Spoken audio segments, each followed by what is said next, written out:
Back in the day, some sedans packed more punch than they had any right to. While everybody was drooling over coupes and convertibles, these four-doors were quietly blowing doors off at stoplights and making commuters feel like race car drivers. So today, we're digging up 12 forgotten sports sedans that hit harder than you remember. Some were underrated, some were ahead of their time, and a few, they were just flat out misunderstood. Let's jump in. Number 1. Mazda Speed 6. The all-wheel drive samurai nobody saw coming. We're starting this list off with the Mazda Speed 6 for a reason. It's one of the most underrated performance sedans of the 2000s, and yet it laid the blueprint for what a true sleeper car could be. While everyone else was chasing luxury badges, Mazda went rogue and gave us a turbocharged all-wheel drive, manual transmission family sedan that could rip your face off in second gear. Launched in 2005 and sold through 2007, the Mazda Speed 6, known as the Mazda 6 MPS in other markets, was powered by a 2.3-liter direct-injected turbocharged inline-4. It made 274 horsepower and 280 foot-pounds of torque, and sent that power to all four wheels via an active torque split AWD system.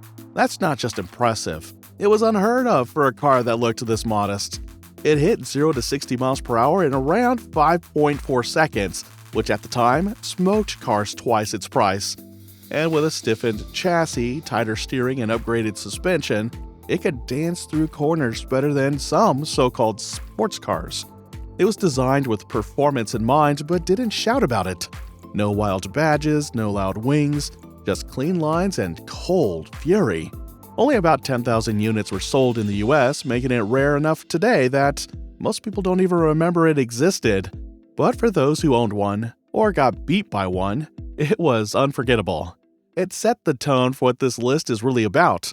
Underappreciated powerhouses that punched above their weight and never got the love they deserved. And speaking of sedans that looked mature but hit a turbocharged heart, wait till you hear about the Subaru Legacy GT SpecB. It's like the Mazda Speed 6's rebellious cousin from across the street, only it comes with a boxer engine and some serious rally blood. Number 2. Subaru Legacy GT SpecB. The WRX that went to college. This one earns its spot right after the Mazda Speed 6 because it brought a similar recipe: turbo power, manual transmission, and all-wheel drive, but added just a little more class and a bit less chaos. The Legacy GT SpecB was Subaru's way of saying, yeah, we can grow up, but we're not going soft. Released in limited numbers for the 2006 to 2009 model years, the SpecB took the already impressive Legacy GT and cranked it up. Under the hood was a 2.5-liter turbocharged flat 4, putting out 243 horsepower and 241 foot-pounds of torque. But the real magic was the transmission. This was the only Legacy trim that got the 6-speed manual lifted straight from the WRX STI, giving it tighter shifts and better gearing for spirited driving.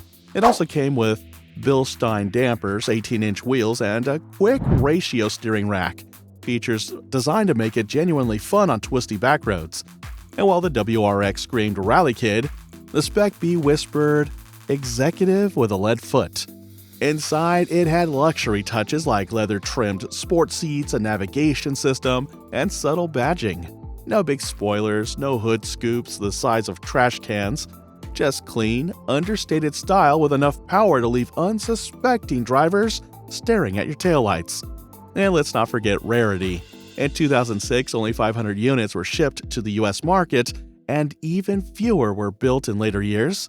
That makes it one of the hardest to find Subarus that's not wearing an STI badge. It's the kind of car you buy when you want WRX fun, but also want to convince your in-laws you've matured. Next up, we're sticking with a stealthy performance theme, but rewinding the clock a bit.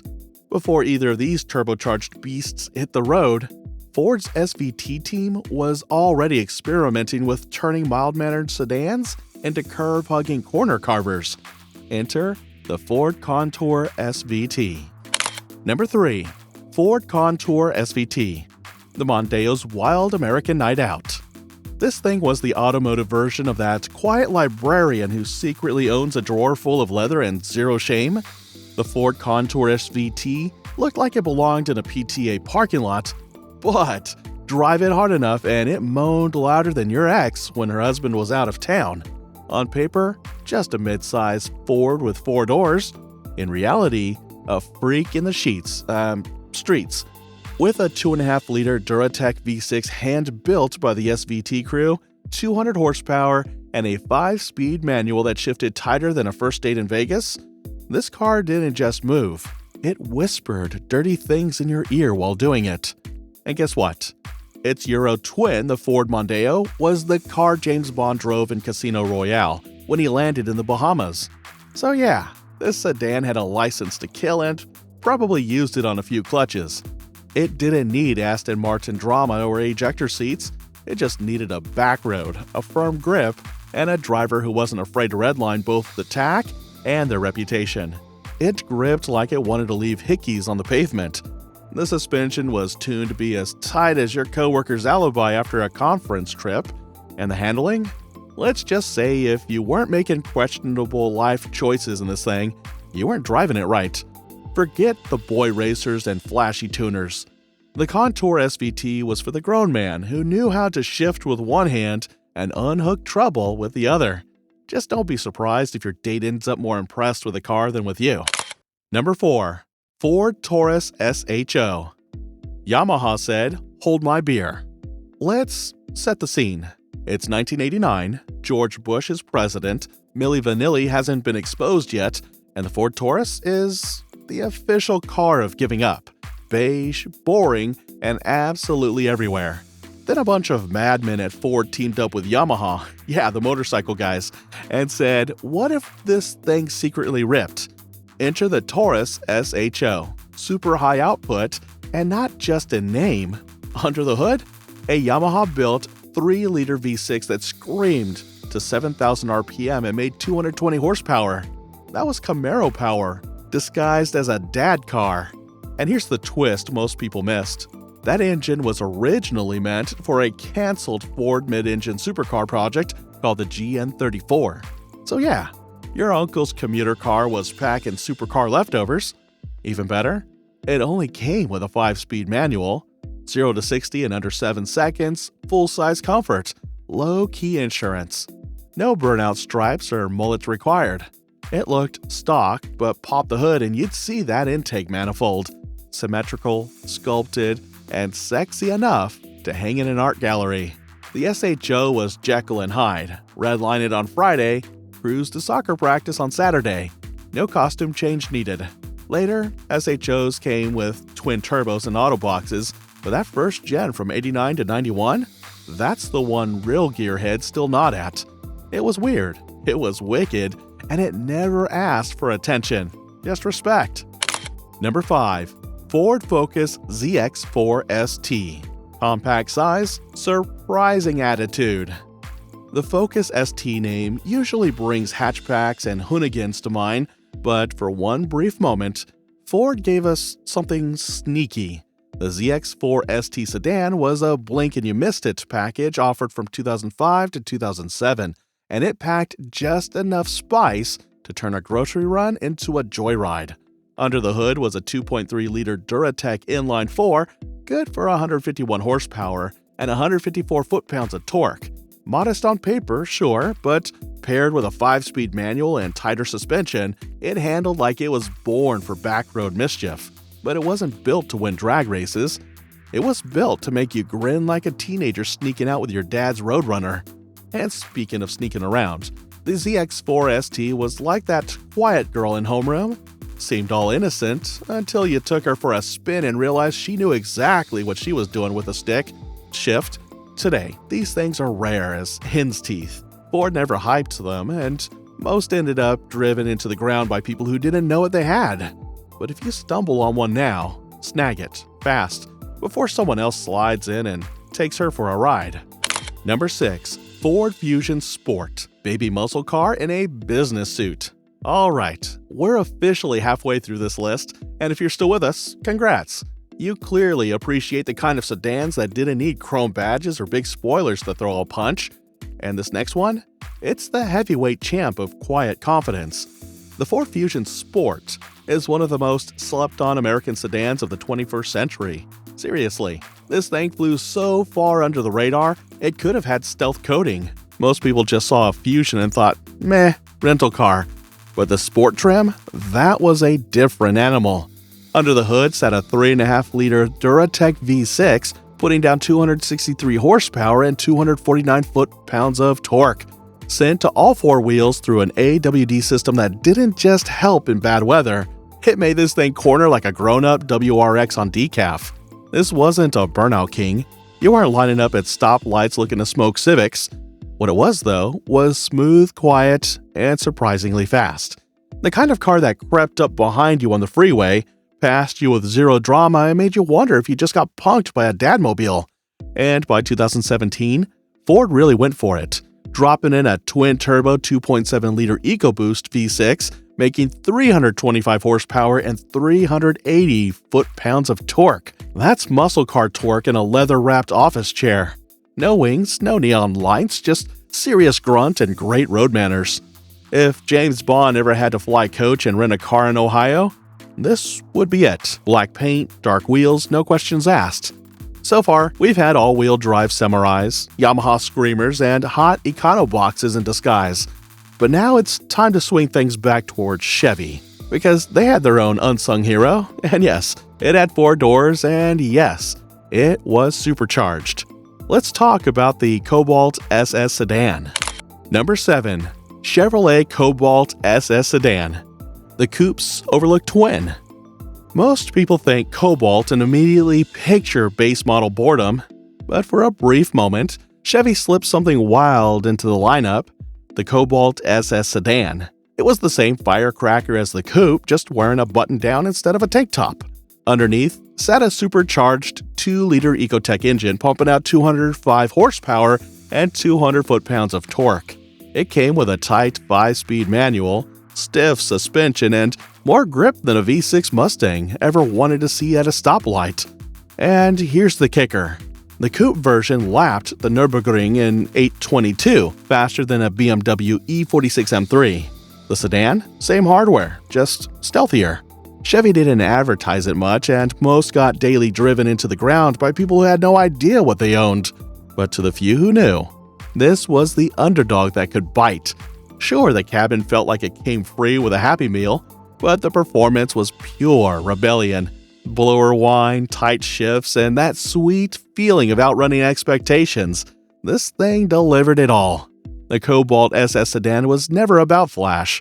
It was about showing up quietly and leaving loud. Number 8. Acura TL Type S. Quietly menacing.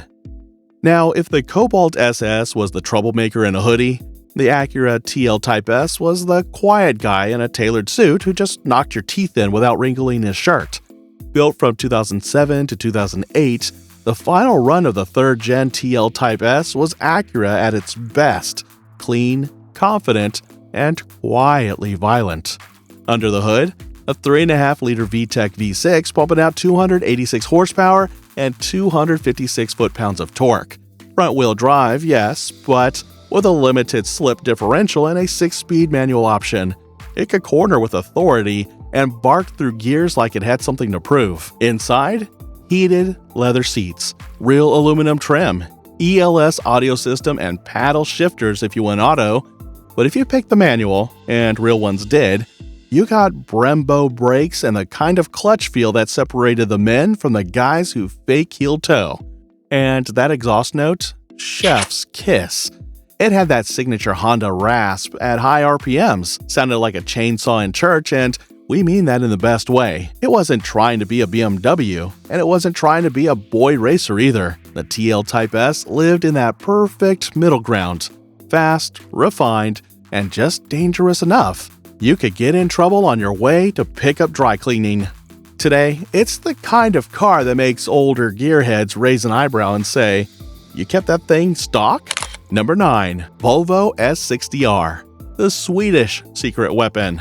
You don't usually hear Volvo and performance in the same sentence, unless that sentence is, "I didn't expect that Volvo to pass me at 130. The Volvo S60R, built between 2004 and 2007, was the Swedish brand's not-so-subtle reminder that they used to rally like maniacs before the whole safety-first reputation took over. And the R? That stood for really fast, really comfy, and really underrated.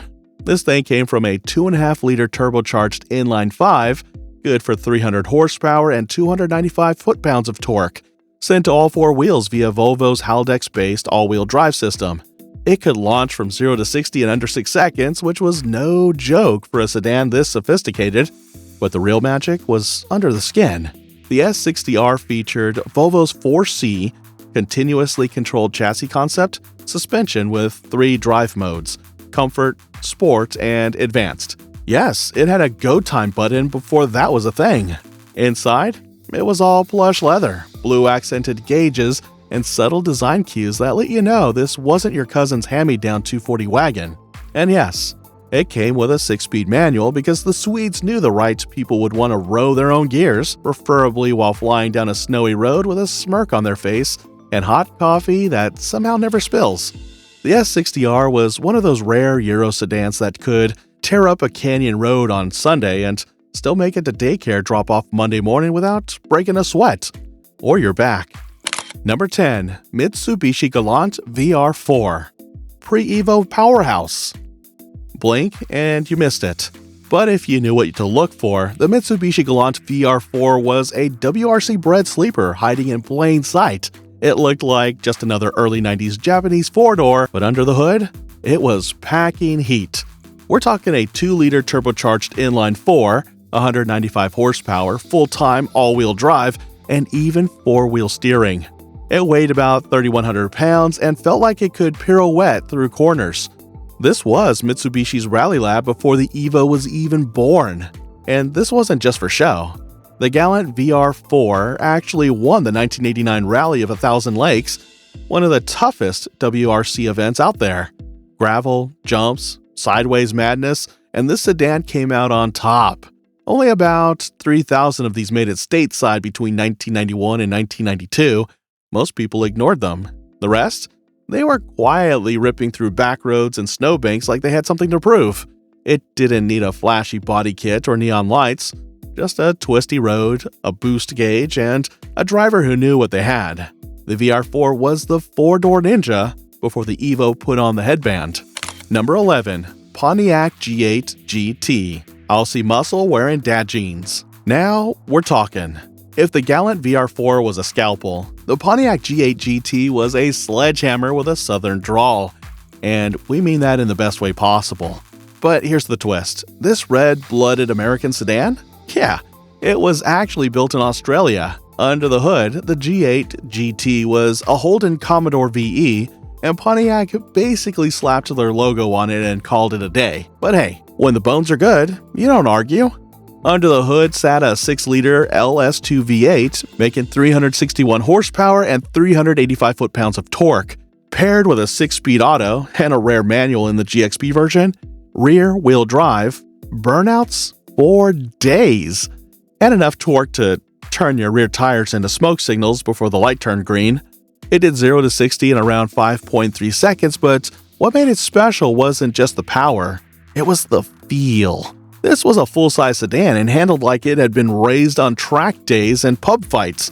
Room for 5, trunk big enough for a body, and it still pulled like it was being chased by the law. Inside, nothing fancy. Gauges, leather, cup holders, done. But that was the charm. No fluff, just a big engine and a chassis tuned for fun. Sadly, Pontiac was already on life support. The G8 barely lasted 2 model years, from 2008 to 2009, before GM pulled the plug on the entire brand. And just like that, the beast was gone, right when it was starting to get noticed. If you've ever driven one, you know. If you haven't, well, imagine a 4-door Corvette that can carry your mother-in-law and still scare her into silence. Number 12. Saab 9.3 Aero V6 Turbo. The Swedish burner nobody expected. This one's a total wild card. Kind of like the quiet girl in class who turns out to be into motorcycles, handcuffs, and Cold War espionage. The Saab 9.3 Aero V6 Turbo looked quirky, sure, but under the skin? Oh, it was freaky in the best way. Packed with a 2.8-liter turbocharged V6, good for up to 280 horsepower, it pulled harder than a college freshman at spring break. Front-wheel drive? Yep. Torque steer? Wild. But with a manual transmission and mid-range boost that hit like tequila at 11 a.m. This thing was a total handful. And we mean that in the way your ex used to text you at about 2 in the morning. And here's a Bond-worthy twist. In the original 1980s James Bond novels by John Gardner, Saab was actually 007's ride of choice. Forget Aston Martins. Real ones know Bond drove a turbocharged Swedish missile with a night panel button straight out of an F-16 cockpit. Press it and everything but the speedo went dark. Why? So you could focus or fantasize you were outrunning enemy agents while also ghosting your girlfriend's texts. Inside, it smelled like leather, ambition, and maybe just a hint of regret. But that's what made it special. It didn't try to be perfect, it just wanted to go fast, feel alive, and maybe leave a few scratches on your back if you knew how to handle her. It was the last true Saab before GM pulled the plug, and for a certain type of twisted enthusiast, that only makes it hotter. So, there you have it. 12 forgotten sports sedans that were way more impressive than anyone gave them credit for. Which one caught you off guard? Let us know in the comments, and if you had the keys to any of these back in the day, tell us your favorite memory. Hit that like button, subscribe for more underrated legends, and hey, next time you're car shopping, don't sleep on the four-door sleepers.